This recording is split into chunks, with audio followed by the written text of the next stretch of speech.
యేసుక్రీస్తునాథుని యందు ప్రియమైన దేవుని బిడ్డలారా, పునీత పౌలు మొదటి కొరింథీయులకు రాసిన లేఖ 2వ అధ్యాయంలో మనకి నేర్పించే మహిమగల సత్యం ఏమనగా, నేను ఈ భూమికి వచ్చినప్పుడు ఏదో లోకం ఒసగుతున్న జ్ఞానం మీద కానీ లేక ఈ మానవులు ఒసగే తెలివి మీద కానీ ఆధారపడలేదు.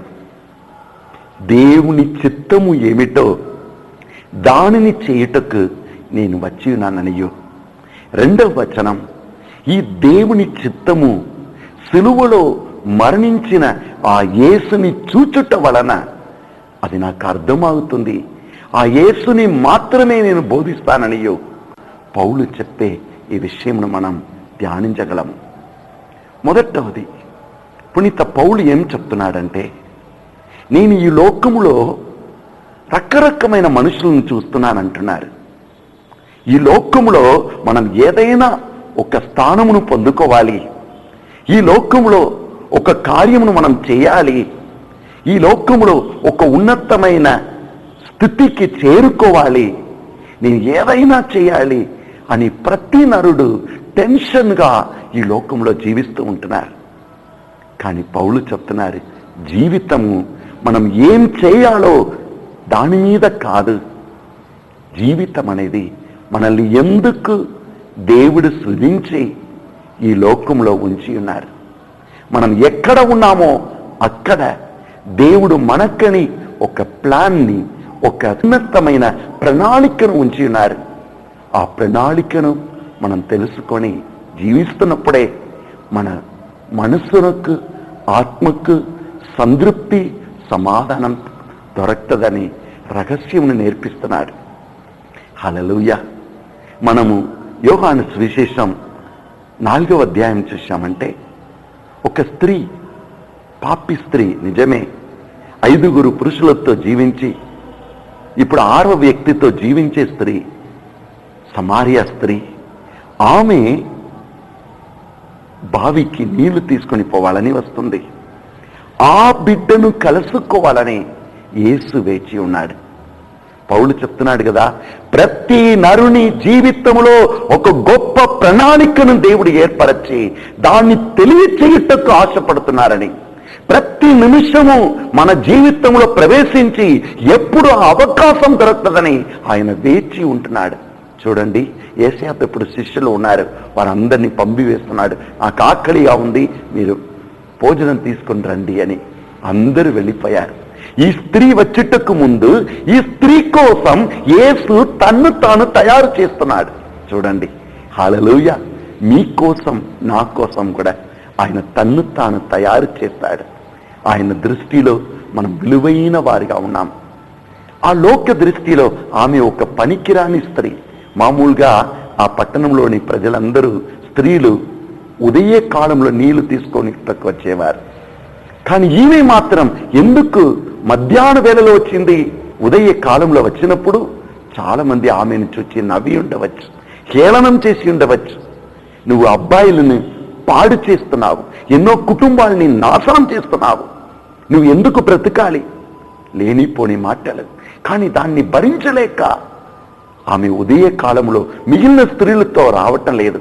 మధ్యాహ్న వేళలో ఎవరు చూడరు, ఎవరు అక్కడికి రారు. ఏం చేయాలి?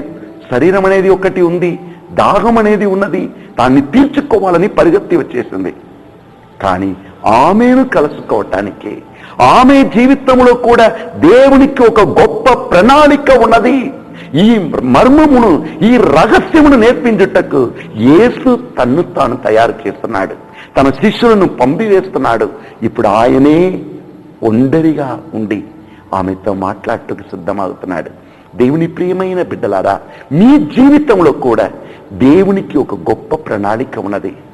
ఆయన దగ్గరికి మీరు వెళుతున్నప్పుడు ఆయన మీకోసం వేచి ఉన్నదాన్ని గమనిస్తారు. మీతో మాట్లాడుటకు, మీ జీవితంలో ఎటువంటి ప్రణాళిక ఉంచి ఉన్నారని తెలియచేయుటకు ఆయన తన్ను తాను తయారు చేస్తున్నారు. ఎప్పుడు నా బిడ్డను కలవగలను, ఎప్పుడు నా బిడ్డకు ఆమె జీవితం ఎందుకు ఈ లోకంలో ఉన్నది, ఈ లోకంలో ఆమె చేయవలసినది ఏమిటి, ఎందుకు ఆమెను ఈ కుటుంబంలో ఈ సమస్యల మధ్యలో నేను ఉంచి ఉన్నాను? ఆయన చెంద వెళ్ళి మనం తెలుసుకోవాలి. ఆ స్త్రీ అడుగుతుంది, యేసు ఎప్పుడు అమ్మా నీళ్ళు ఇవ్వమన్నప్పుడు, అయ్యా నువ్వు చూసిన యూదుడులాగా ఉన్నావు, నేను ఒక సమార్య స్త్రీ, చిన్న జాతికి చెందిన స్త్రీ. అప్పుడు యేసు ఆమె చరిత్ర మొత్తం చెప్తున్నాడు. నువ్వు 5 పురుషులతో జీవిస్తున్నావు, ఇప్పుడు ఉన్నవాడు కూడా నీ ఇంట్లో ఉన్నవాడు నీ భర్త కాడు అన్నీ చెప్పి యేసు ఒక విషయం చెప్తున్నారు. యోహాను సువిశేషం 4వ అధ్యాయం 10వ వచనం, దేవుని వరమును నీవు ఎరిగి ఉండిన ఎడల, నీ ముందు ఎవరు నిలబడుతున్నారని నీవు ఎరిగి ఉండినా నువ్వే జీవజలమును నా నుండి పొంది ఉండవచ్చు. ఆ జీవజలము నాకు ఇవ్వమని నువ్వే అడిగి ఉండవచ్చు. దేవుని ప్రియమైన బిడ్డలారా, ఈ 5 పురుషులను విడిచిపెట్టి 6వ వ్యక్తితో ఉన్న ఆ స్త్రీని ఊరంతా చూచి నవ్వుతుంది. కానీ యేసు ఈ బిడ్డ కోసం తన్ను తాను తయారు చేసుకొని దేవుడి మర్మమును, దేవుని రహస్యమును ఆమెకు తెలియచేస్తున్నారు. అమ్మా, దేవునిలో నీ కోసం వరములు ఉన్నాయి, నీకని దేవుడు ఉంచిన వరములను నీవు తెలుసుకో అంటున్నాడు. హల్లెలూయా. దేవుని ప్రియమైన బిడ్డలారా, ఆమె జీవితమే మారిపోయింది. ఆమెను అమ్మా అంటున్నాడు. దేవుని వరాలను కూర్చి ఆమెతో మాట్లాడుతున్నారు. ఆమె ఒక సువార్తను బోధించే గొప్ప వ్యక్తిగా మారిపోయారు. దేవుని ప్రియమైన బిడ్డలారా, మీకోసం నా కోసం కూడా దేవుడు గొప్ప ప్రణాళికను ఉంచి ఉన్నారు. ఆ ప్రణాళికను మనం తెలుసుకోవాలి. అవును, యోహాను సువిశేషం 4వ అధ్యాయం 18వ వచనం నుండి చదివామంటే, యేసు దేవుని ఆత్మ నాపై ఉన్నాడు, ఆయన నన్ను అభిషేకించినాడు.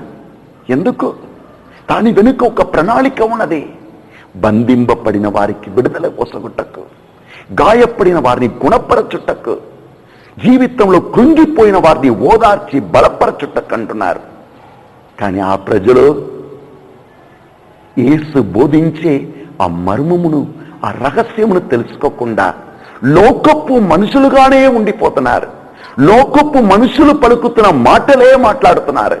ఆయన బాగానే మాట్లాడుతున్నాడు, కానీ ఈయన ఎక్కడ నుండి వచ్చినాడని మాకు తెలుసులే. యేసు పలుకుతున్నాడు. ఒక ప్రవక్తను ఆ ఊరు ప్రజలు అంగీకరించకపోవచ్చు, కానీ దేవుడు వారిని అంగీకరిస్తున్నారు. దేవుడు వారిలో నివసిస్తున్నారు. దేవుడు ప్రతి క్షణం వారిలో పనిచేసి దేనికోసం వారిని పంపించారో దాన్ని నెరవేరుస్తున్నారు. ఎప్పుడు నా ప్రజలు నా ప్రణాళికను తెలుసుకుంటారని ఆయన వేచి ఉంటున్నారు. అందుకే యేసు పలికారు, అయ్యా అమ్మా సత్యమును వినండి. యేసు పలుకుతున్నాడు. ఎలియా ప్రవక్త జీవించిన కాలంలో ఒక్క విధవరాలు ఉండేది. ఆమె పేద బిడ్డ, ఆమె ఇంటిలో ఏమీ లేదు, కొద్దిగా పిండి కొద్దిగా నూనె. కానీ ఆమె జీవితంలో కూడా దేవుడు గొప్ప ప్రణాళికను ఉంచి ఆ ప్రవక్త ద్వారా ఆ స్త్రీ జీవితాన్ని పోషించాడు. గొప్ప ప్రణాళిక. లోక దృష్టిలో ఆమె పనికిరాని స్త్రీ, లోక దృష్టిలో భర్తను కోల్పోయిన స్త్రీ, లోక దృష్టిలో ఆమె ద్వారా ఏ ప్రొటెక్షన్ లేదు, ఏ లాభం లేదు.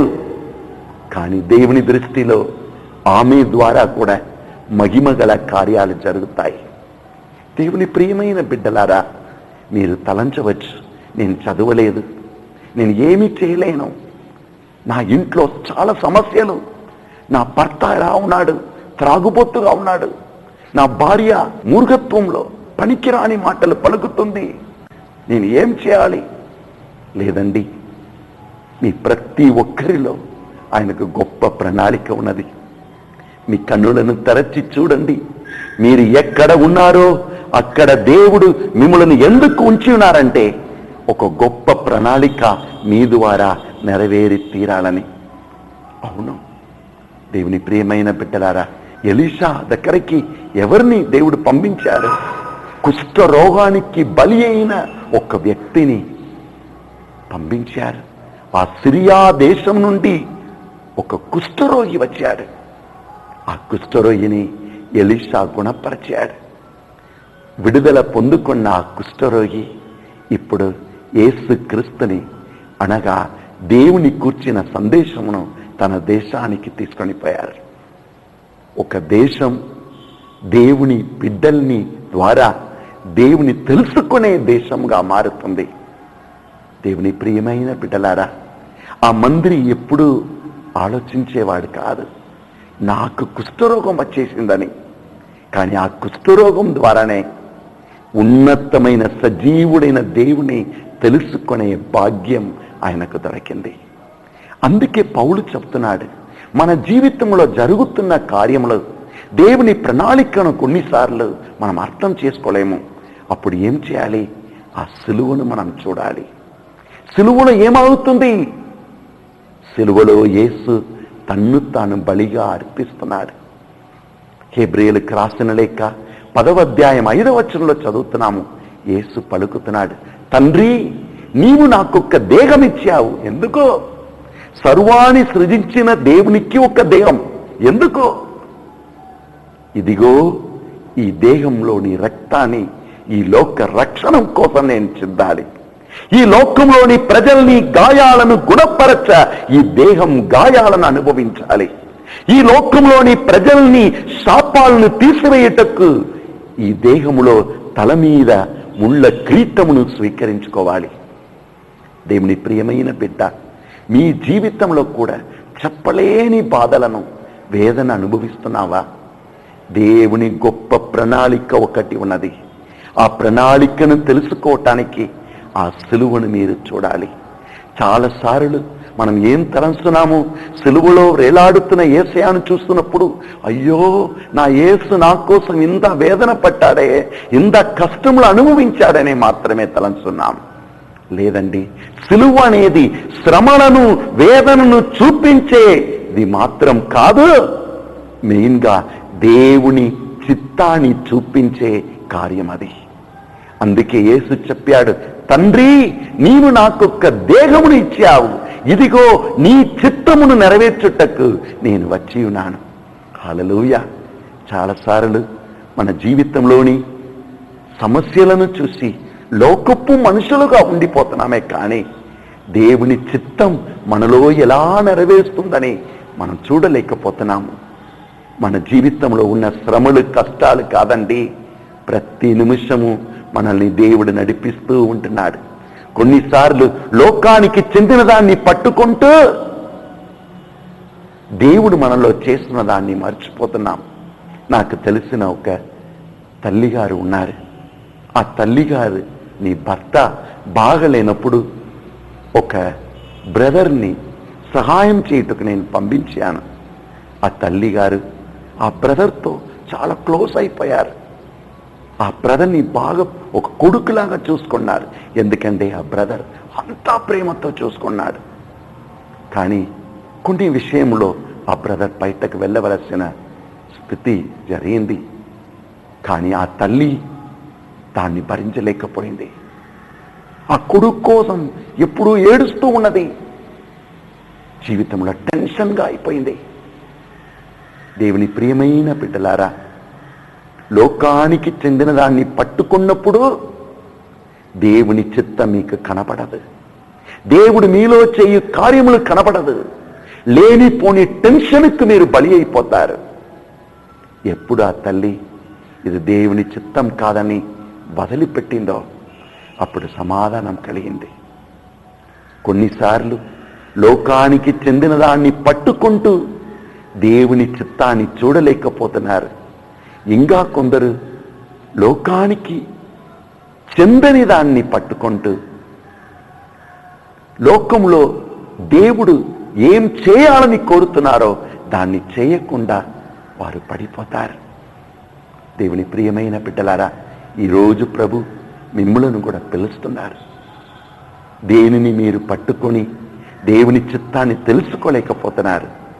దేనిని మీరు చేయలేక దేవుని చిత్తమును మీరు తెలుసుకోలేకపోతున్నారు. మా ఇంట్లో పని చేస్తున్న ఒక అమ్మాయికి 2 కూతుర్లు ఉన్నారు. ఆ పెద్ద కూతురు పేద బిడ్డ, తండ్రి లేని బిడ్డ అంతే. కానీ ఆమె చేతిలో ఒక చిన్న సిసర్ దొరికిన చాలు, ఎంత బ్యూటిఫుల్గా పువ్వులను ఆమె తయారు చేస్తుంది. అవును, లోక దృష్టిలో ఆమె పనికిరాని బిడ్డ అని చెప్పవచ్చు. పెద్ద కాలేజీకి వెళ్ళలేదు, ఎందుకంటే పేద బిడ్డ గవర్నమెంట్ కాలేజీలో చదువుతుంది. కానీ దేవుడు ఆ బిడ్డ ద్వారా గొప్ప కార్యములు చేస్తున్నారు. ఈరోజు మా ధ్యానం జరుగుతున్నప్పుడు దాన్ని బ్యాక్గ్రౌండ్ మొత్తము ఆమె చేపిస్తుంది. ఎంతో ఆనందం. ఈ లోకములో ఎవ్వరు కూడా చిన్నవారు పనికిరానని మనం ఎప్పుడూ చెప్పకూడదు. ఎక్కడెక్కడ దేవుడు ప్రజల్ని ఉంచి ఉన్నారో దాని వెనుక గొప్ప ప్రణాళిక ఒకటి ఉన్నది. కనుక మన శ్రమలు వేదనను చూచి మన జీవితం అంతే అని తలంచకూడదు. సిలువ అనేది శ్రమలను వేదనను చూపించే సాధన మాత్రం కాదు. సిలువ అనేది దేవుని చిత్తాన్ని చూపించే మార్గం. దేవుని ప్రియమైన బిడ్డలారా, మీ జీవితంలోని సమస్యలు, శోధనలు ఏదో దేవుడు మిమ్మల్ని దండిస్తారనియో, లేక దేవుడు మీకు మాత్రమే ఈ శ్రమలను ఇచ్చినారనియో అని చెప్పే విషయం కాదు. ఆ శ్రమల మధ్యలో దేవుని చిత్తం ఒక్కటి ఉన్నది. సిలువలో తన్ను తాను బలిగా అర్పించిన యేసు ఈ లోకంలో దేవుని చిత్తమును, తండ్రిని చిత్తమును నెరవేర్చాడు. మనము కూడా ఆ సిలువను చూసి మన జీవితంలో ఉన్న శ్రమలు, వేదన కంటే దాన్ని దాటి దేవుని చిత్తం మనలో ఈ శ్రమల ద్వారా జరుగుతున్న రహస్యమును మనం తెలుసుకోవాలి. నేను విన్నాను, ఒక గుడ్డివాడు ఆయనలాగా ఉన్న కళ్ళు తెలియని ఒక అమ్మాయిని వివాహం చేసుకున్నారు. వారు ఒక ఇంట్లో ఉన్నప్పుడు వారికి సేవ చేయుటకు వచ్చిన ఒక అమ్మాయి ఏం చెప్పింది మాట, ఆ గుడ్డివానితో, మీ భార్య నాలాగా అంత అందంగా లేదులే. అంతే. ఆ రోజు ఆ గుడ్డివానికి చాలా వేదన అయింది. తన భార్య భోజనానికి పిలిచినప్పుడు పో, నేను రానని ఆయన ఆమెతో మాట్లాడలేదు. తన భార్యను విడిచిపెట్టినట్లు ఉండిపోయాడు. 2వ రోజు ఎవరో చెప్పారు, ఏమిటి మీ భార్య భోజనం చేయలేదని, మంచంలో పడిపోయినదని. మెల్లగా వెళ్ళి, ఎందుకు నీవు తినలేదు అని కోపముతో అడుగుతున్నాడు. అప్పుడు ఆమె చెప్పింది, అయ్యా, నువ్వు నా భర్త కదా, నువ్వు తినలేదు, నేను ఎట్లు తినగలను? నీవు బాగలేవు, నీవు మందు తీసుకోవాలి. 2 రోజులుగా నువ్వు మందు తీసుకోలేదు, దాన్ని కూర్చే ఆలోచిస్తున్నాను, నీకేమైపోతుందో, నీ ప్రెషర్ ఏమైపోతుందో. ఆయన కళ్ళ నుండి కన్నీరు కారింది. దేవానికి స్తోత్రం అన్నాడు. అవును, దేవుని ప్రియమైన బిడ్డలారా, లోకమేమో చెప్పేసి మనల్ని లోకప్పు ప్రజలుగా మార్చుతుంది. లోకప్పు తలంపులు, లోకప్పు ఆలోచనలు, లోకప్పు అందం, లోకప్పు చదువు, లోకప్పు డబ్బు అదే జీవితం అని మనకు నేర్పిస్తుంది.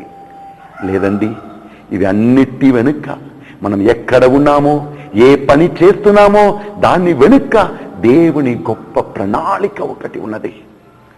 ఆ ప్రణాళికను తెలుసుకున్నటకు కల్వారిలో రేలాడుతున్న ఆ యేసుని చూడండి, ఆయన మీకు నేర్పిస్తాడు. మనం ప్రార్థన చేసుకుంటాం. మహాకృపకు ఊటయైన దేవా, నీ పరిశుద్ధ నామమునకు స్తోత్రమయ్యా. 1 కొరింథీయులకు రాసిన లేఖ 2వ అధ్యాయం 1-2 వచనములను మాకు నేర్పిస్తున్నావు. మొదటిగా నీవు మాకు నేర్పించే సత్యం, మా జీవితంలో గొప్ప ప్రణాళికను ఉంచి ఆ ప్రణాళికను నెరవేర్చుటకు మమ్ము పంపించినావు.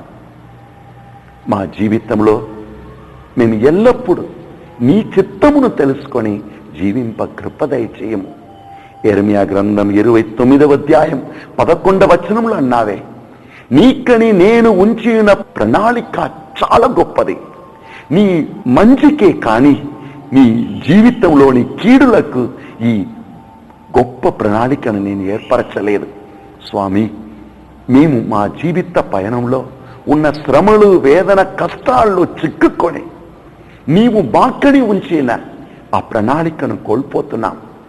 ప్రభువా, మమ్ము మన్నించి నీ సిలువను చూచి, మీ జీవితం, మీ సిలువ అనేది ఏదో వేదన బాధను అనుభవించిన జీవితం, సిలువ జీవితం మాత్రం కాదు. నీ సిలువలో తండ్రిని చిత్తాన్ని నెరవేర్చావని రహస్యమును మేము తెలుసుకొని, మా జీవితంలో ఎన్ని శ్రమలు కష్టాలు వచ్చిననో ఆ సిలువ కష్టాల్లో మేము నలిగిపోకుండా, ఈ కష్టాలు వెనుక ఉన్న నీ చిత్తాన్ని తెలుసుకొని దాన్ని నెరవేర్ప కృప దయచేయము.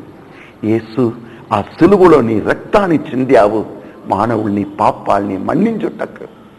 నీవు గాయపడ్డావు మమ్ము గుణపరచుటకు. యేసయ్యా, ఈ వాక్యమును వింటున్న ప్రతి బిడ్డను కూడా ఆశీర్వదించము. నీ గొప్ప మర్మమును, రహస్యములను, వీరి జీవితంలో నీవు చేయు కార్యములను గుర్తించుకొని, అయ్యా, నీవు చేయు కార్యములోనే వారు ముందెల్లు భాగ్యం వారికి దయచేయము. ఈ వాక్యం వింటున్న ప్రతి ఒక్కరిని తల నుండి అరికాళ్ల వరకు ఉన్న వ్యాధులను తీసివేసి వారందరినీ నీ మహిమతోనూ, నీ అభిషేకముతోనూ, నీ ఆశీర్వాదముతోనూ నింపుము. నీ మహిమ గల నామమున వారందరినీ దీవిస్తున్నాను. ఎవరు ఆ కోపాల్ మీ కుడి కాళ్ళు తొడ నుండి పాదాలు వరకు మీకు వేదన ఉన్నది. ఎవరు కడుపులో ఒక రకమైన గ్యాస్ వేదనతో బాధపడుతూ ఉన్నారు, ఇదిగో యేసు వారిని తాకి గుణపరుస్తున్నారు. హల్లెలూయా, హల్లెలూయా. ఎవరు ఆ సుందరి, ఇదిగో నేను ఎందుకు బ్రతకాలి, నా జీవితం అంతా వేదన, నేను ఏడుస్తున్నావు, ఎందుకు ఇటువంటి భర్తనిచ్చినావని నీవు ఏడుస్తున్నావు. బిడ్డ, దేవుడు నిన్ను బలపరుస్తున్నారు. నీవు నీ తమ్ముడిని నమ్మియావు, ఆ తమ్ముడు నీ జీవితంలో చాలా వేదన ఇచ్చాడు. వారందరినీ మన్నించు. తమ్మునికి, భర్తకు నీవు దీవెనగా ఉండాలని దేవుడు ఆశించినాడు. ఆనందించు బిడ్డ. నేను సిలువను మోసుకొని లోకాన్ని రక్షించినట్లు నీ జీవితంలో నీ సిలువను మోసుకొని నీవు కూడా లోకానికి ఆశీర్వాదముగా ఉండమంటున్నావు. స్తోత్రమయ్యా. అయ్యా, ఈ వాక్యమును వింటున్న ప్రతి బిడ్డను ఆశీర్వదించము. వీరి జీవితంలో భయమును, ఆందోళనను ఒసగుతున్న దుష్ట శక్తిని యేసు రక్తములో బంధిస్తున్నాము. యేసయ్యా, నీవు సిలువలో సంపాదించిన ప్రతి దీవెనలను ఈ బిడ్డలందరూ నిండుగా అనుభవిందురు కాక యేసు నామమున ప్రార్థిస్తున్నాము తండ్రి, ఆమేన్. తండ్రిని ప్రేమయు, యేసయ్యా కృపయు, పరిశుద్ధాత్మ సహవాసము మీకు తోడై ఉండి మేము ఆశీర్వదింతురు గాక, ఆమేన్.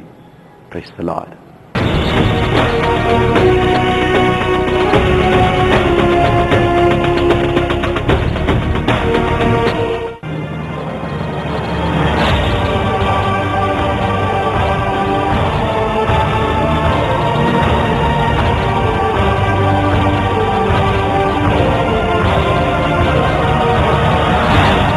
Where are you training your heart and mind? అనారోగ్యంతో బాధపడుతున్నారా? కుటుంబ సమస్యలతో వేదన పడుతున్నారా?